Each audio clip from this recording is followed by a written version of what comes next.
تبدیلی تبدیلی تبدیلی تبدیلی، یہ وہ لفظ ہے جس کا گزشتہ 15-20 سال میں عمران خان صاحب نے اپنی سیاست کے دوران سب سے زیادہ استعمال کیا۔ ملک کے ایک طبقے نے ان کو تبدیلی کا امین بھی سمجھا، علمبردار بھی سمجھا، نقیب بھی سمجھا، حتیٰ کہ پاکستان کے مقتدر طبقات بھی یہ دھوکہ کہا گئے کہ شاید وہ نظام کو تبدیل کر سکیں گے۔ لیکن اب پتہ چلا کہ عمران خان صاحب جس تبدیلی کا ذکر کر رہے تھے وہ یہ تبدیلی تھی کہ وہ ایک دن ایک بندے کو وزیر رکھیں گے، پھر اگلے دن اس کو بدل دیں گے، دوسرے کو وزیر بنائیں گے، ایک دن ایک کو چیف سیکرٹری رکھیں گے، دوسرے دن دوسرے کو چیف سیکرٹری بنا دیں گے۔ مثلاً جو پاکستان کا نظام تھا اور اس میں جو خامیاں تھی اس میں تو وہ کسی کو بھی دور نہیں کر سکے، بلکہ وہ سب خرابیاں اور خامیاں بڑھ گئی۔ سب سے زیادہ انہوں نے دعویٰ کیا تھا کہ وہ کرپشن کو ختم کریں گے، اور ہمیں انٹرنیشنل اداروں نے اور ٹرانسپیرنسی انٹرنیشنل جیسے عالمی اداروں نے یہ بتا دیا کہ ان کے دور حکومت میں کرپشن بڑی ہے۔ اسی طرح وہ یہ کہا کرتے تھے کہ پاکستان میں لوگ باہر سے روزگار کے لیے آئیں گے، لیکن ہم نے دیکھا کہ ان کے 2.5 سالہ دور حکومت میں بے روزگاری کئی گنا زیادہ بڑھ گئی۔ انہوں نے یہ دعویٰ کیا تھا کہ وہ پاکستان کی معیشت کو 4 چاند لگا دیں گے، لیکن ہم نے دیکھا کہ ان کے دور میں پاکستان کی معیشت اتنی سکڑ گئی کہ ہمارا جی ڈی پی گروتھ وہ 70 سال میں پہلی مرتبہ نگیٹو میں وہ چلا گیا۔ اور ہم نے یہ دیکھا، انہوں نے یہ کہا تھا کہ اگر حکمران کرپٹ نہ ہوں تو پھر مہنگائی نہیں ہوگی، لیکن ہم نے ان کے دور میں دیکھا کہ مہنگائی پاکستان میں اس دوران انڈیا تو کیا افغانستان سے بھی زیادہ بڑھ گئی۔ ہمارے 2-3 معاشی انڈیکیشن ایسے ہیں کہ جو افغانستان سے بھی زیادہ برے اس دوران ثابت ہو گئے۔ انہوں نے کہا تھا کہ وہ بیوروکریسی اور پولیس کو سیاست سے پاک کریں گے،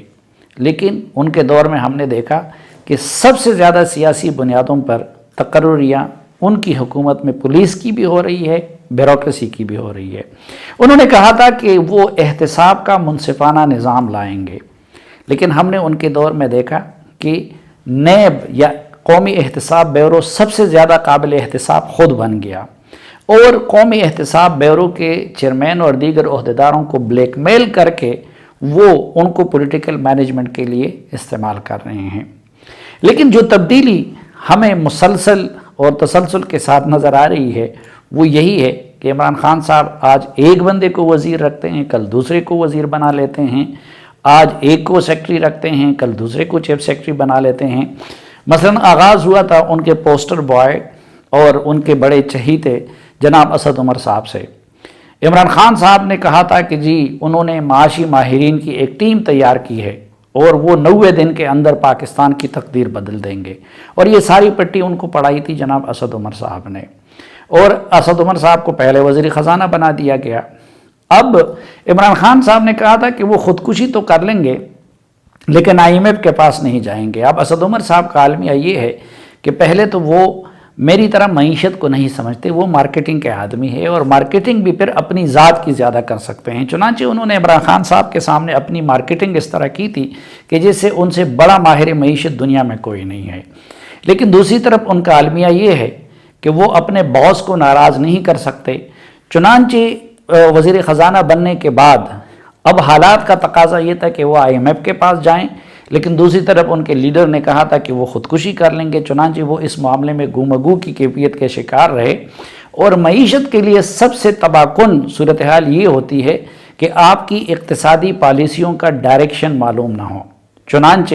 پاکستان کی معیشت وہ گرنے لگی، سکڑنے لگی، حالت خراب ہونے لگی، اور ایک دن پھر ہم نے دیکھا کہ اسد عمر صاحب کو انہوں نے رخصت کر لیا اور ان کی جگہ حفیظ شیخ صاحب کو لے آئے۔ اب حفیظ شیخ صاحب ہر کوئی جانتا ہے کہ وہ زرداری صاحب کے دور میں بھی وزیر خزانہ رہے تھے، پرویز مشرف صاحب کے دور میں بھی رہے تھے، اور وہ آئی ایم ایف کے بندے سمجھے جاتے ہیں۔ اب خان صاحب نے تو یہ کہا تھا کہ وہ آئی ایم ایف کے چنگل سے پاکستان کو آزاد کرائیں گے، لیکن آئی ایم ایف کے بندے کو لا کے انہوں نے وزیر خزانہ لگا دیا، اور انہوں نے پاکستان کی ساری معیشت کو IMF کے چنگل میں دے دیا۔ اس دوران لوگ اعتراضات کرتے رہے، ہر کوئی چیختا رہا، ہر کوئی پکارتا رہا، لیکن عمران خان صاحب ان کا دفاع کرتے رہے۔ نہ صرف دفاع کرتے رہے بلکہ ان کو وزیر بنانے کے لیے، اب ان کو قومی مرکز سے سینیٹر بنانے کے لیے انہوں نے کیا کیا جتن نہیں کیے، لیکن اب اچانک ان کو فارغ کر دیا گیا، اور یہ ہمیں بتایا گیا کہ جی وہ مہنگائی کو قابو نہیں کر سکے، تو اس لیے ان کو ہٹایا گیا۔ اب سوال یہ کہ پہلے اسد عمر نے جو نقصان کیا تھا، کیا اس کی تلافی ہو سکی؟ نہیں۔ اسی طرح اب حفیظ شیخ صاحب تو چلے گئے، لیکن وہ جو سب کچھ IMF کے سپورٹ کر کے چلے گئے، اب اس کا ازالہ کیسے ہوگا؟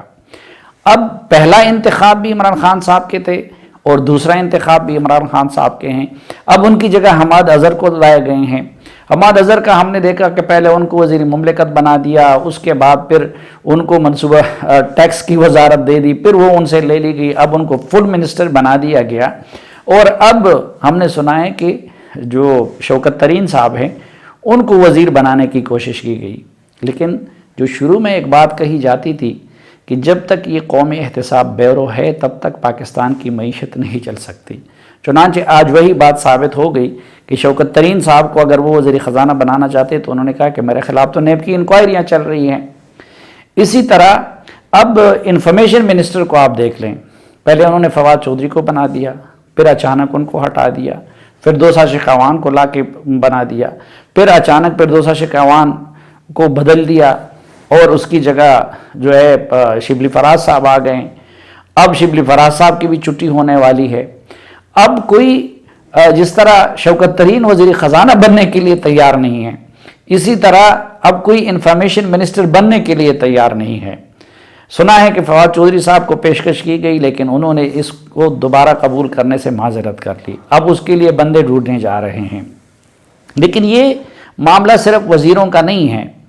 ہم دیکھتے ہیں کہ جی ایک دن افتخار درانی کو وزیر اعظم اپنا میڈیا مینیجر بنا لیتے ہیں، ان کے خلاف مسلسل ایجنسیوں کی رپورٹیں آ جاتی ہیں، ان کو فارغ کر دیا جاتا ہے، لیکن قوم کو کچھ پتہ نہیں ہوتا، نہ ان کو کوئی سزا ملتی ہے، نہ بتایا جاتا ہے کہ ان کو کیوں فارغ کر دیا گیا۔ اسی طرح ہم نے دیکھا کہ یوسف بیگ مرزا جو ماضی کے ہر حکمران کے ساتھ رہے، ان کو میڈیا مینیجر بنا دیا گیا، معاون خصوصی بنا دیا گیا، پھر ان کو فارغ کر دیا گیا۔ اب وہ دوبارہ سرکاری میٹنگوں میں نظر آتے ہیں، تو یہ روز بروز فردوسا شیخاوان یہاں سے چلی گئی تو ان کو پنجاب میں انفارمیشن منسٹر بنایا گیا۔ اسی طرح وہ چوہان صاحب کو ہم نے دیکھی کہ کئی مرتبہ وہ منسٹر بنائے گئے اور پھر ان کی چھٹی کرا دی گئی، اور یہ بھی ہم نے پہلی مرتبہ دیکھا کہ ایک بندہ وزیر کی حیثیت سے پریس کانفرنس کر رہے ہیں اور ان کو رپورٹر بتا دیتے ہیں کہ جی آپ کو تو فارغ کر دیا گیا۔ اسی طرح یہ بھی ہم نے پہلی مرتبہ دیکھا پاکستان کی سیاسی تاریخ میں کہ ایک وزیر آ کے اعلان کرتا ہے کہ جی فلاں وزیر کو فارغ کر دیا گیا۔ ندیم بابر صاحب کو دیکھ لیجئے، ساری دنیا چیخ رہی تھی کہ جی ان کی تقرری کانفلکٹ آف انٹرسٹ ہے، لیکن خان صاحب نے ان کو بٹھائے رکھا، اور ان پہ جو تنقید کرتے تھے ان رپورٹرز کو حکومت کے ترجمان لفافہ صحافی اور پتہ نہیں کن کن القابات سے یاد کرتے تھے، آخر میں اب ان کو ہٹا دیا گیا، اور ان کی جگہ جس بندے کو پہلے ہٹایا گیا تھا ان کو لا کے معاون خصوصی بنا دیا گیا۔ تو یہ ایک عجیب تماشا ہے۔ ہم نے کسی بھی دور میں اتنی جلدی اور اتنی سرعت کے ساتھ 2.5 سال میں اتنے بڑے پیمانے پر وزراء کے تبادلے اور تقرریاں، آج اس کو وزیر، کل اس کا وزیر، آج اس کو ہٹا دیا، کل اس کو لگا دیا۔ اب پورا ملک ایک مذاق بن گیا ہے۔ اس وقت آپ جس بھی وزیر سے پوچھیں تو اس کو یہ پتہ نہیں ہے کہ کل وہ وزیر رہے گا اپنے محکمے کا یا نہیں، اور یہ جو غیر یقینی صورتحال ہے اس کی وجہ سے ملک تباہی سے دوچار ہوتا ہے۔ کسی بھی حکومت کے لیے اور کسی بھی معیشت کے لیے اس سے زیادہ تباہ کن کوئی چیز نہیں ہو سکتی کہ اس کی پالیسیوں کا کہ ڈائریکشن کا پتہ نہ ہو، یہ معلوم نہ ہو کہ کل کیا ہوگا۔ مثلا آج سے چند دن پہلے تک پچھلے یہ 2 سالوں میں ہمیں یہ کہا جا رہا تھا کہ بھارت کے ساتھ کچھ بھی نہیں ہوگا، نہ تجارت ہو سکتی ہے، ہم نے اپنے ہائی کمشنر بھی واپس بلا لیے تھے۔ آج اچانک اعلان کر دیا گیا نئے وزیر خزانہ نے کہ جی ہندوستان کے ساتھ چینی اور فلاں فلاں چیزوں کی تجارت ہوگی۔ اب اسی طرح شروع میں جو مختلف سیکٹرز تھے اور خصوصاً کنسٹرکشن کا سیکٹر، اس کے بارے میں بھی ایسی پالیسی بنائی گئی کہ قیمتیں زمین پہ آ گئی کنسٹرکشن انڈسٹری کی اور زمینوں کی، پھر اچانک اس کو سہولیات دے دی گئی، اب کوئی پتہ نہیں کہ کب اس کو واپس لیا جاتا ہے۔ ہمارے فروخ سلیم صاحب نے، وہ چونکہ بڑے اس کے ماہر ہیں، تو یہ صرف وزیروں تک محدود نہیں ہیں، اب ایف بی آر کے ان 2.5 سالوں میں 5 چیئرمین بدل دیے گئے، حالانکہ ہم نے دیکھا ہے کہ پوری حکومت میں ایک چیئرمین ہوا کرتا تھا یا زیادہ سے زیادہ ایک آدھ بدل جاتا تھا۔ بورڈ آف انویسٹمنٹ کے 4 چیئرمین ابھی تک بدل دیے گئے، کامرس سیکٹری وفاقی ابھی تک 4 بدل دیے گئے، پنجاب کے انسپیکٹر جنرل پولیس ابھی تک 6 بدلے گئے، 2.5 سالوں میں 6 انسپیکٹر جنرل پولیس۔ اب ایک بندہ اگر آپ نے انسپیکٹر جنرل بنا دیا تو 5-6 مہینے تو اس کو سمجھنے میں لگ جاتے ہیں، جب وہ سمجھنے لگ جاتا ہے تو ادھر کوئی سیاسی ایشو آ جاتا ہے، کسی وجہ سے وزیر اعظم یا کوئی حکومتی عہدیدار ناراض ہو جاتا ہے اور اس بندے کی چھٹی کرا دی جاتی ہے۔ اسی طرح پنجاب کے چیف سیکرٹری 4 تبدیل کیے گئے، ہائر ایجوکیشن کے سیکرٹری 9 ہائر ایجوکیشن کے سیکرٹری بدل دیے گئے۔ اب وہ نزلہ تو صرف ایک ہائر ایجوکیشن کمیشن کے چیئرمین پہ گرا دیا گیا، لیکن ہم دیکھ رہے ہیں کہ اس وقت پاکستان میں جو یونیورسٹیوں کی تباہی ہو رہی ہے، تو ظاہر ہے کہ ان حالات میں کوئی سیکرٹری کیسے پالیسی بنا سکے گا۔ فائنانس سیکرٹری ابھی تک 3 تبدیل کیے گئے، ای سی پی کے چیئرمین ابھی تک 3 بدل دیے گئے، ایون ہمارے فوڈ منسٹر، شاید کسی کو نام بھی معلوم نہ ہو، لیکن وہ 3 بدل دیے گئے۔ اور یہ سب امپورٹنٹ چیزوں کے، مثلاً اب شروع میں خسرو بختیار تو آئے تھے یہاں پہ جنوبی پنجاب کا صوبہ بنانے کے لیے، لیکن سی پیک کا معاملہ ان کے سپورٹ کر دیا گیا، پلاننگ کا محکمہ ان کے سپورٹ کر دیا گیا، اب پھر ان سے لے کے اسد عمر صاحب کو دے دیا گیا۔ سیدھی سی بات یہ ہے کہ اگر ایک بندہ ایک جگہ پہ ناکام ہے تو دوسری جگہ پہ بھی ناکام ہوگا، اگر ایک بندہ ایک جگہ پہ کامیاب ہے تو پھر وہ دوسری جگہ پہ بھی کامیاب ہوگا۔ لیکن یہاں پہ اس چیز کو حل سمجھا گیا ہے کہ آج شہریار افریدی کو آپ نے انٹیریئر کا منسٹر بنا دیا، کل وہاں سے اٹھا کے ان کو نارکوٹکس پہ لے گئے اور اب ان کو کشمیر کمیٹی کا چیئرمین بنا دیا گیا۔ اگر ایک بندہ ایک جگہ پہ ڈیلیور نہیں کر سکا، اگر ایک بندہ ایک جگہ پہ اپنی کریڈیبلٹی کھو گیا ہے تو دوسری جگہ پہ کیسے وہ کامیاب ہو سکتا ہے؟ لیکن بہرحال یہ ہم پہ یہ بات واضح ہو گئی کہ خان صاحب جو تبدیلی کہا کرتے تھے، تو تبدیلی سے اصل مراد یہی تھی کہ آج ایک منسٹر ہوگا کل دوسرا منسٹر، وہ مسلسل تبادلوں کو تبدیلی کہتے ہیں۔ آپ ہیلتھ کو دیکھ لیجئے، یہ پینڈیمک کا دور ہے، کورونا نے پورے ملک کی حالت وہ تباہ کر کے رکھ دی ہے۔ اب پہلے ایک ہیلتھ منسٹر صاحب تھے عامر کیانی صاحب، بعد میں ہمیں پتہ چلا کہ جی وہ کوئی دوائیوں کا معاملہ آ گیا ہے، اس کی قیمتوں کا، اس کی وجہ سے ان کو ہٹا دیا گیا۔ وہ الگ بات ہے کہ اس دوران دوائیوں کی قیمتیں کتنی % بڑھ گئی۔ اب اگر وہاں پہ کوئی گڑبڑ ہوئی تھی تو ان کو دوبارہ وزارت کیوں دی جا رہی ہے؟ پھر ظفر مرزا صاحب کو لایا گیا، کچھ عرصے کے لیے وہ وزیر بنے، اب ان کی جگہ پہ فیصل سلطان صاحب کو لایا گیا ہے۔ قوم کو کچھ پتہ نہیں کہ پہلے کو کیوں ہٹایا گیا، دوسرے کو کیوں ہٹایا گیا، حالانکہ یہ کہا گیا تھا کہ یہ اس دور میں ہر ایک کا احتساب ہوگا۔ لیکن بہرحال یہ بات واضح ہو گئی کہ عمران خان صاحب کی اصل میں جو تبدیلی کی بات وہ کہا کرتے تھے، تو تبدیلی وہ اس چیز کو کہتے تھے کہ میں کسی کو آرام سے بیٹھنے نہیں دوں گا، کسی وزیر کو، کسی چیف سیکرٹری کو، کسی سیکرٹری کو، کسی آئی جی کو صبح ایک کو تبدیل کروں گا، شام کو دوسرے کو تبدیل کروں گا، اگلے دن تیسرے کو تبدیل کروں گا۔ اب ایک جو بڑی تبدیلی اس دوران آ گئی ہے وہ جہانگیر ترین صاحب سے متعلق ہے۔ ہم سب جانتے ہیں کہ الیکشن سے پہلے وہ عمران خان صاحب کے بعد پی ٹی آئی میں دوسرے طاقتور انسان سمجھے جاتے تھے، اور اس وقت اگر پی ٹی آئی کی حکومت بنی ہے تو یہ مقتدر قوتوں کے ساتھ ساتھ جہانگیر ترین کی کوششوں کی مرہون منت ہے۔ اب اس کے لیے تو بڑے بہانے بنائے جا رہے ہیں اور ایسا تاثر دیا جا رہا ہے کہ جیسے ان کی چینی کے معاملے میں گڑبڑ پکڑی گئی تو اس لیے ان سے جان چھڑائے گی، حالانکہ ایسی کوئی بات نہیں ہے۔ یہ سب چیزیں جہانگیر ترین صاحب پہلے بھی کیا کرتے تھے۔ دوسری بات یہ ہے کہ اگر چینی کی ایکسپورٹ کی اجازت تھی تو وہ کسی اور نے نہیں، عمران خان صاحب کی زیر قیادت کابینہ نے دی تھی، اور جہانگیر ترین صاحب کو سبسڈی کسی اور نے نہیں بلکہ پنجاب حکومت نے دی تھی۔ اصل ہوا یہ تھا کہ جہانگیر ترین صاحب بوجھ بن گئے تھے، اور بوجھ اس لیے بن گئے تھے کہ اب ظاہری بات ہے کہ جہاز ان کا تھا تو جہاز بہت ہیں، پیسہ ان کا تھا تو پیسے بہت سارے ہیں، تو اور اصل بات یہ ہوئی تھی کہ زلفی بخاری صاحب بھی ان کے مخالف ہو گئے۔ پہلے اسد عمر صاحب اور شاہ محمود قریشی اور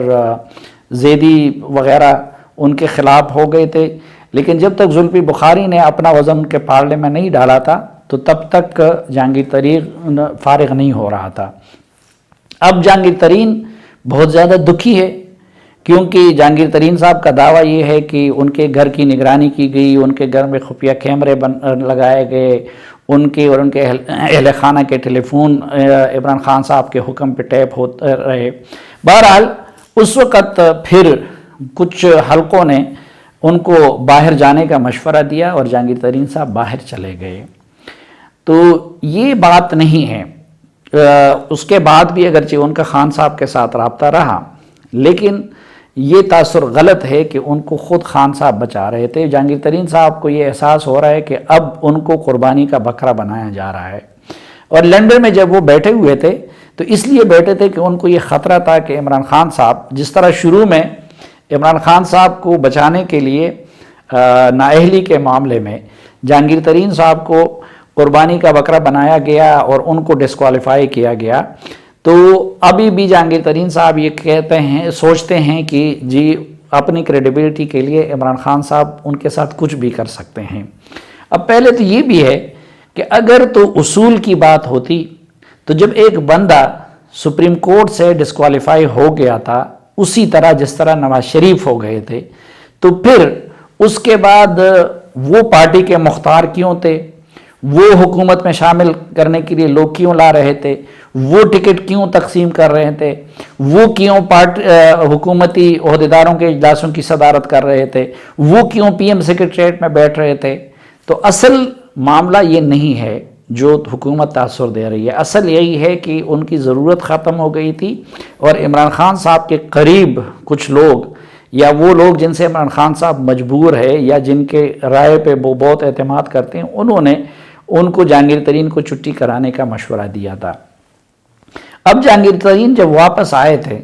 تو وہ عمران خان صاحب کے اشارے پہ نہیں آئے تھے، بلکہ کچھ اور لوگوں کے اشارے پہ آئے تھے، اور انہوں نے ان سے کہا تھا کہ وہ آ جائیں، ان کو کچھ نہیں کہا جائے گا۔ عمران خان صاحب کو یہ توقع تھی کہ سینٹ الیکشن میں جہانگیر ترین صاحب حسب سابق ان کی مدد کریں گے اور ان کے لیے پولیٹیکل انجینئرنگ میں اور پولیٹیکل مینیپولیشن میں اپنا حصہ ڈالیں گے، لیکن جہانگیر ترین صاحب نے ایسا نہیں کیا، اور الٹا عمران خان صاحب کو یہ شک ہے کہ انہوں نے درپردہ ساتھ دیا ہے اپنے عزیز یوسف رضا گیلانی کا۔ چنانچہ اصل غصہ وہی ہے، اس لیے اب ان کے اور ان کے بیٹے کے خلاف کیس رجسٹرڈ کر لیا گیا ہے۔ اب کچھ لوگ اس خطرے کا اظہار کر رہے ہیں کہ شاید جہانگیر ترین کو گرفتار بھی کر لیا جائے، لیکن غالب رائے یہ ہے کہ جن لوگوں نے ان کو واپس آنے کا کہا تھا، شاید وہ ان کو عمران خان صاحب کے پورے عطاب سے تو بھی نہیں بچا سکتے، لیکن وہ ان کو شاید گرفتار بھی ہونے نہیں دیں گے۔ دیکھنا یہ ہے کہ جہانگیر ترین صاحب کی تو اب مجبوریاں بہت زیادہ ہیں، اس لیے وہ خان صاحب کے مقابلے میں نہیں آئیں گے، لیکن دیکھنا یہ ہے کہ کب وہ وقت آئے گا کہ جب وہ اپنا بدلہ چکانے کے لیے میدان میں آئیں گے، اور کب وہ وقت آئے گا کہ جب ان کو دوبارہ جس طرح عمران خان صاحب کو اٹھانے کے لیے استعمال کیا گیا تھا اسی طرح ان سے عمران خان صاحب کو گرانے میں کام لیا جائے گا۔